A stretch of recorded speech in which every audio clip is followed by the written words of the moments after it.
আসসালামু আলাইকুম। গার্মেন্ট শিল্প কারখানার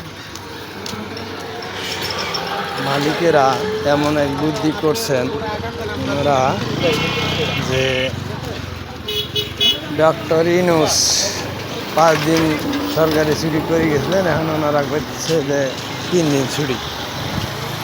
আমি মনে করি 90% মুসলমানের দেশ এই বাংলাদেশ, সেখানে 10% হিন্দু ধর্মাবলম্বীদের জন্য পূজাতে 4 দিন ছুটি, আর আমাদের 90% মুসলিম ধর্মাবলম্বীদের ছুটি হলো 3 দিন।